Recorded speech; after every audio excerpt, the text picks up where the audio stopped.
Morning, everyone. For those of you who've been members for a while, you've probably heard my name. I've done probably 10 different webinars over the last few years on serious topics around project management and skills and approaches and so on.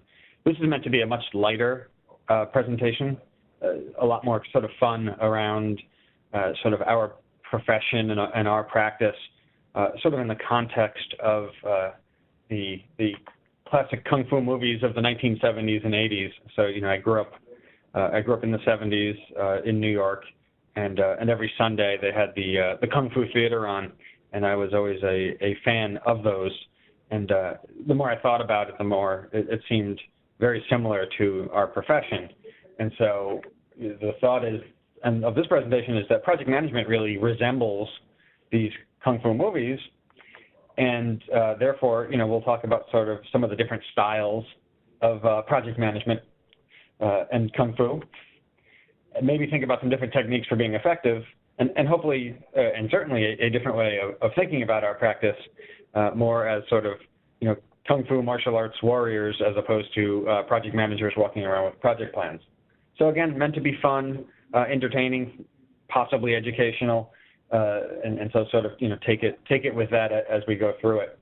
And so in thinking about it, what are the characteristics of these kung fu movies? Well, there's usually an epic story of somebody whose, family member, brother, child, spouse gets killed, and then they run off to the mountains and train for 2 years and come back with these, these great skills to avenge their fallen comrades.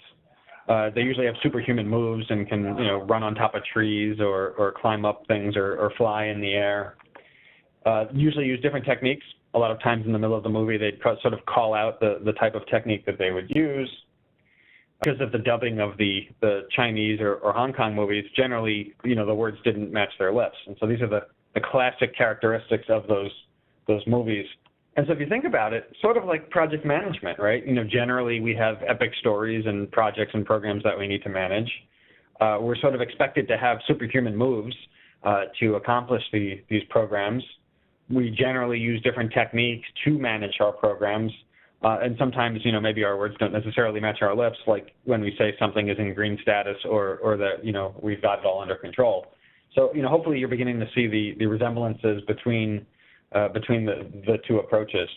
Really, I think there's 5 styles of kung fu project management.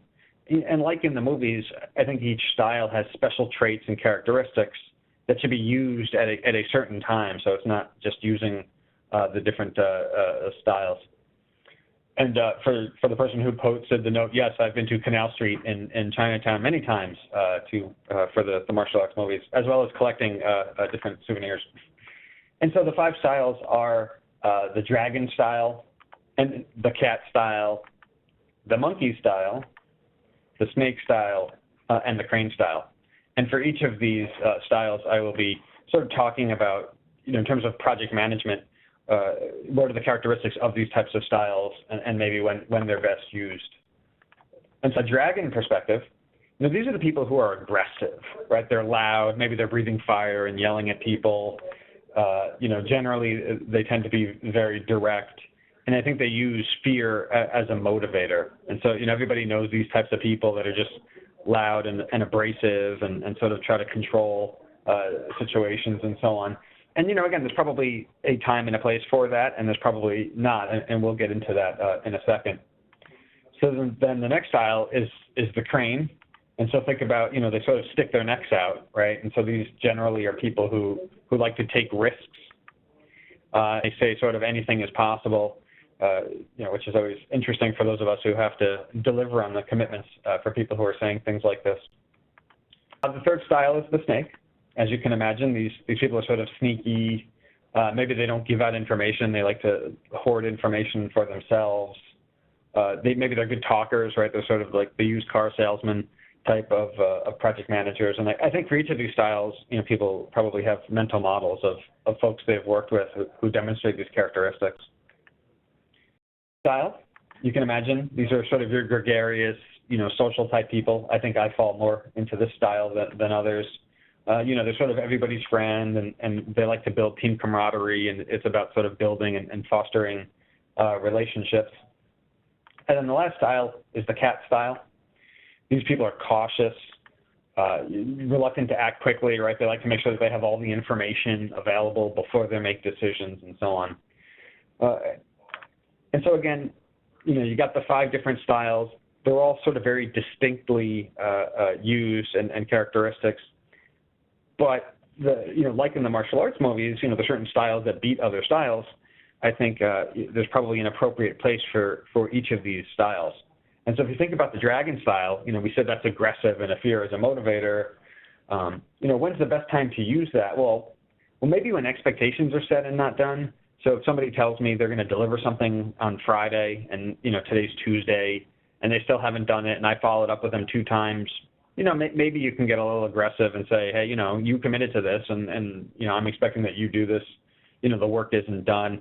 So, maybe after expectations have been set a couple times and not met, we can get a little more aggressive. However, generally, again, being more of a social type project manager, I don't know that style is the best use. Certainly not in the beginning of projects when we're trying to build relationships and build credibility with the teams. Generally yelling at them and being aggressive is not a way to do that, nor will it foster information sharing or collaboration. And then the same thing with a very experienced team. People who sort of know what they're doing and are very talented at that generally don't like controlling type managers who tell them what to do, as opposed to, again, recognizing that these are the right people and sort of fostering that. So that's sort of, the do's and the don'ts for the dragon style.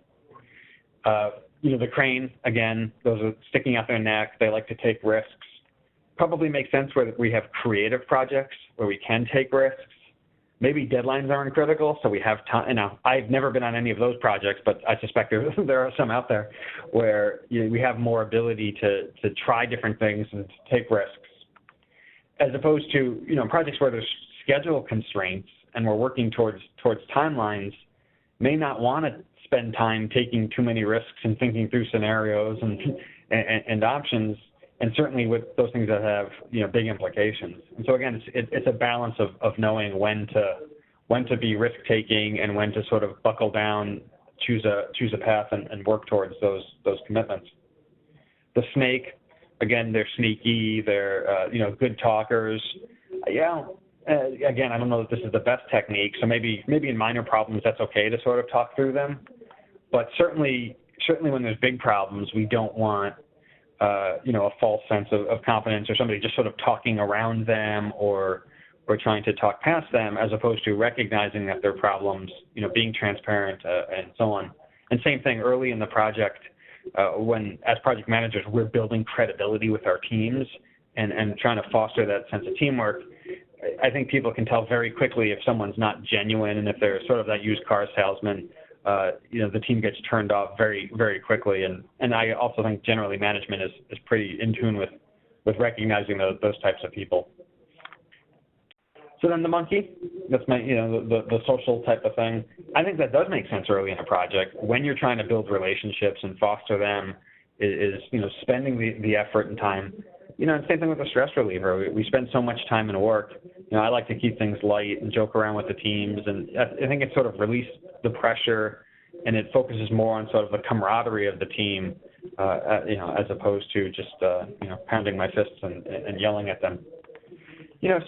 But there's a time and a place for that as well. So if there's sort of serious problems, whether they're performance problems or whether they're project problems or key risks, it probably doesn't make sense to make jokes out of that and keep that light. And so, as you can tell, certainly a time and a place for each of these styles. And then lastly, we have the cat style, which, as we mentioned,